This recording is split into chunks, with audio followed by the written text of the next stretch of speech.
Annyeonghaseyo, friends. I'm Jonathan Miller, and welcome back to Jonathan Miller Music, where we help each other become better artists. It's the end of Girls' Generation Hype Week, and I wanted to do something special today because I got so many special comments from all of you telling me about how Girls' Generation and their music has affected your lives. I make a lot of different types of content, but at the heart of what I do is music. As a songwriter and producer myself, I think that there is nothing more special than watching how music just affects people's lives. And I love hearing people's stories about how a song or an album affects them, because in my opinion, it is one of the most beautiful things about life. So to round out Girls' Generation Hype Week, here are some of your stories. Thank you for making this amazing tribute video for SNSD. I'm an Indonesian Sowon since 2008. It was so hard to buy and listen to their music back then, especially in countries outside of South Korea. Tell me about it. I practically grew up with SNSD too. As they debuted in 2007, I began my medical degree in the university. The girls, their quirkiness in variety shows, their music, their strength facing all the difficulties in that era of boy bands, and their music inspired me and gave me the strength to pass a difficult period in my life. Medical degree. Wow. First of all, congratulations. Second of all, that right there is my point. Like, how beautiful is that a group and their music has been able to carry you through such a really hard thing to do? That's beautiful. I love that. And 100% agree with you. This is a complete dream come true. I've been an active YouTuber since 2008, and I don't think I've had more fun on this channel than I have this week with all of you. So thank you for telling me your story, and love to Indonesia. I started to know SNSD when I was 13 in 2009, when I started my high school year. They helped me go through my teenage years closely. Even my classmates can sing to me "Oh" because I kept singing to them daily at the time. Following the departure of Jessica, I was 18 at my high school's hostel, learning of the news through my phone that was prohibited to bring in. Now I'm 26 years old and currently doing my master's degree. SNSD is still here with me in my heart always. That is awesome.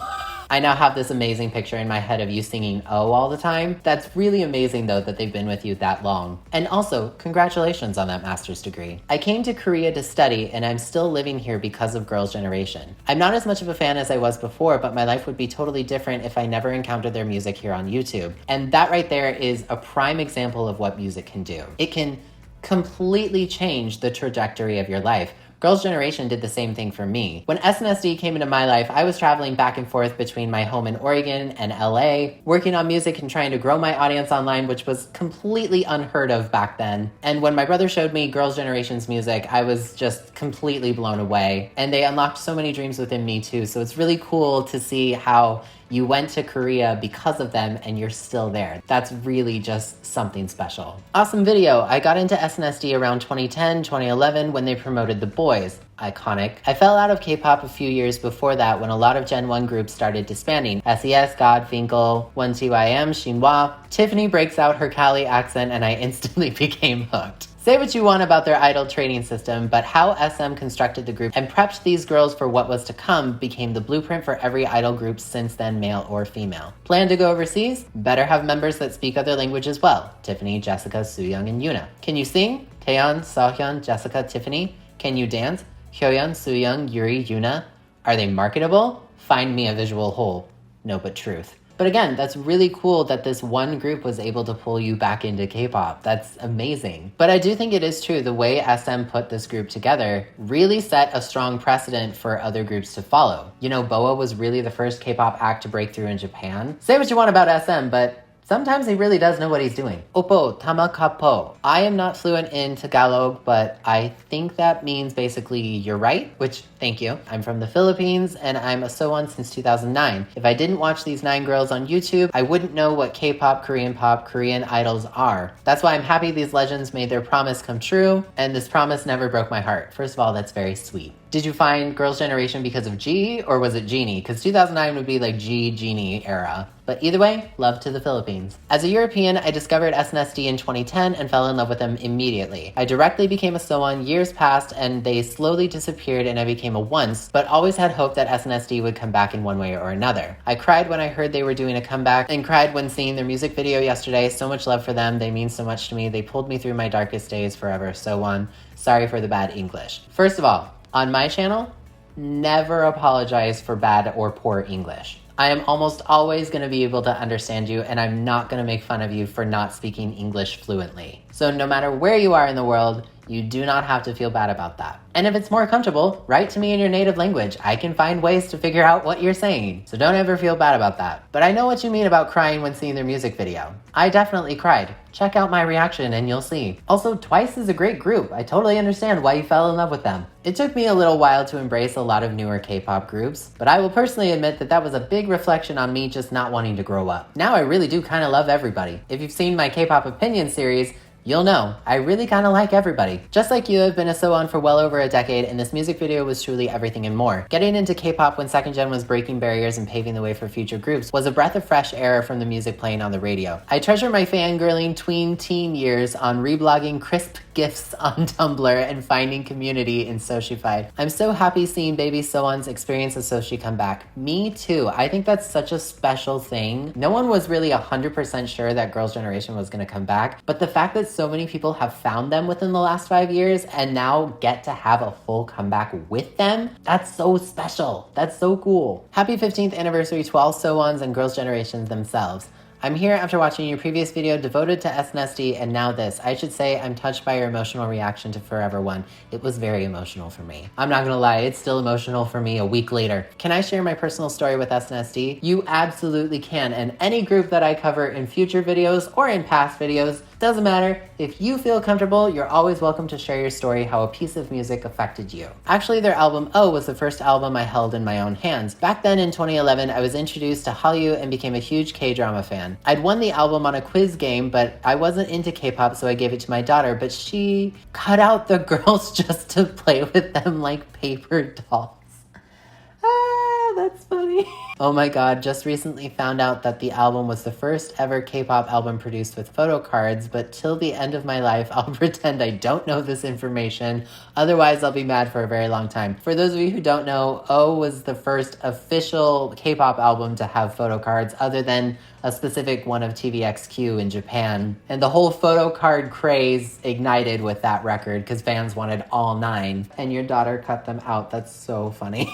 So I wasn't a fan of GG, but naturally while discovering different dramas and Korean pop content, I watched some K-pop and fell in love for TVXQ. Yeah, my first idols, I love them. I love TVXQ too. They were my very first K-pop concert and still, top tier, best concert I've ever been to. When I found EXO, my heart had found its home. Yes, I'm a grown woman with kids and a husband. I have a job, my daily life, and all this stuff, but the colors which EXO brings to my days, the warmth I can feel through them, maybe it's similar to your love of GG. I think it is. I don't know why I'm sharing all this nonsense with you. Maybe because your words have reached me, because I can relate to them. I don't know. When I started to write this long comment, I just wanted to say that we XOLs maybe could very well feel what you said. But I started rambling with my bad English. What'd I say? Don't ever feel bad about not speaking English fluently. That is okay. I love that. Love to Bulgaria. That's amazing. But I appreciate you sharing your story.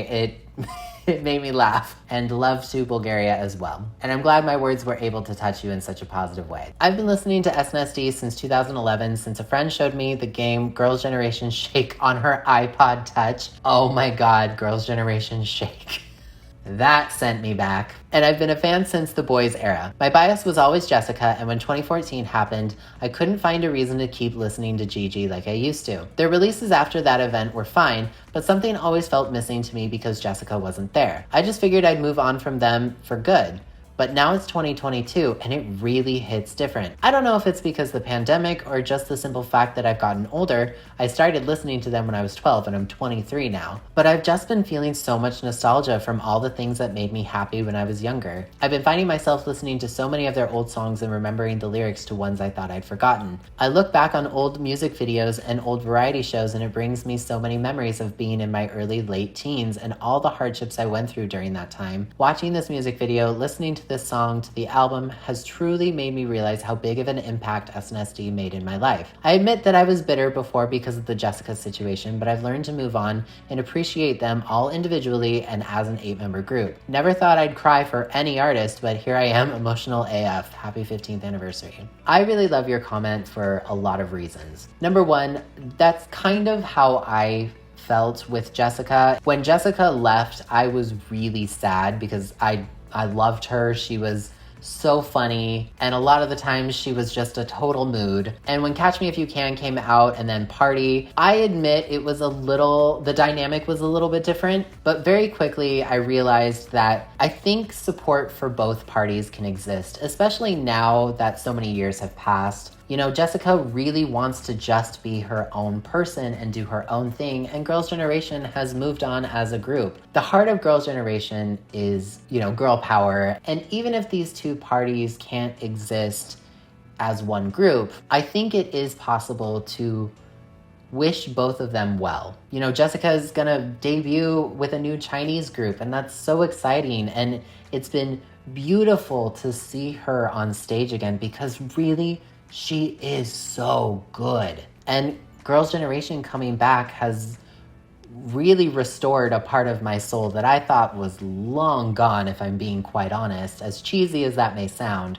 to see both of them doing well brings me nothing but joy. And for the last part of your comment, I really love, because it really fascinates me how a pretty small subsection of K-pop fans just cannot seem to grasp the fact that this music video and this comeback is not for breaking records. It's not to chart. I mean, no one, not So-On's, SM, Girls' Generation themselves, or pretty much a lot of other people, no one cares if this album charts. Nobody cares if it gets 100 million views in 5 minutes, because that's not what this comeback is about. Girls' Generation is here to sell some records, hang out with friends, see their fans again for the first time, and relax. They've been there and done that, like you said. The whole coming for your faves thing is like not even on the radar, not even in the realm of a possibility, because nobody cares. It cracks me up how many people think that's like So-On's trying to defend what they perceive as low views or sales or things like that. Like, no, we don't care. It's Girls' Generation.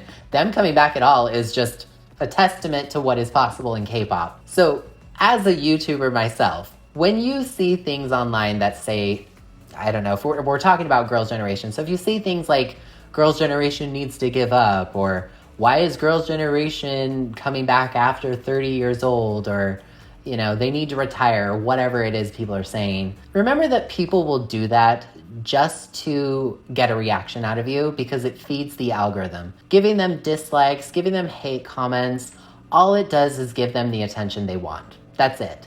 And then they collect their ad revenue check, and then they move on. They really don't care. And that's not to say you have to like every album or you have to like every song. You don't. Music is absolutely personal taste. As an artist myself, I know that my music is not for everybody, and that's okay. But remember, when you see things like Girls' Generation are flops or things like that, really it is just people wanting attention, and the best thing you can do is to just not give it to them.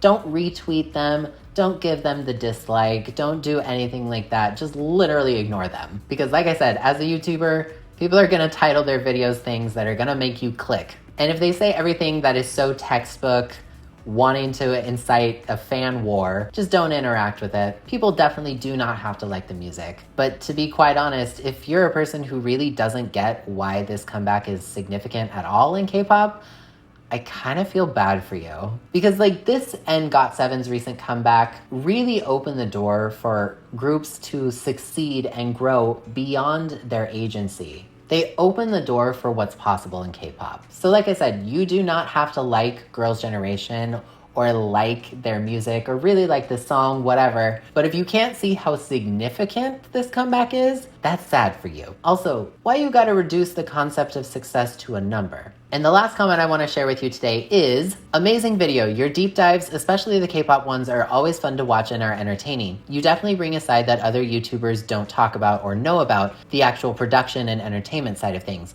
which makes it a lot more interesting. You've been following the industry for a while, and it's nice to see first and second gen groups get some light from your videos. Seriously love your content and can't wait for the next video. I really appreciate this comment for a variety of reasons, but at the heart of what I do is, if I talk about an artist or a K-pop group or somebody in the West, it doesn't matter. I always ask myself, what is another artist going to get out of this piece of content? Whether that's just breaking down some stereotypes about K-pop, or maybe it's, oh, they released their music that way, I'm gonna give that a try. Or, oh, I didn't really realize that's how K-pop songs are written, or I didn't realize how Lizzo wrote her song that way.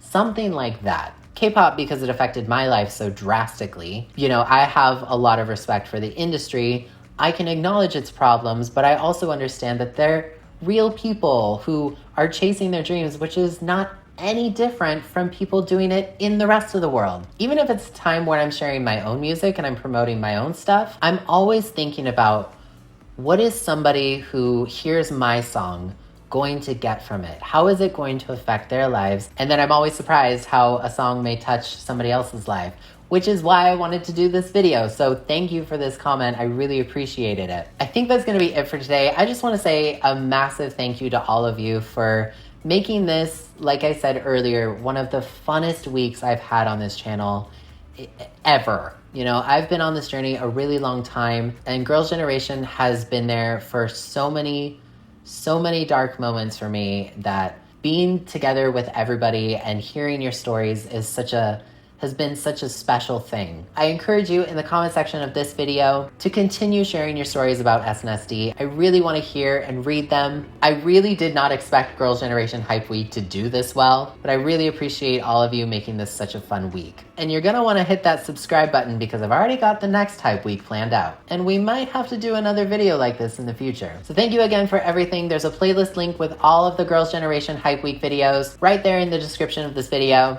Thank you again, and I'll see you next time.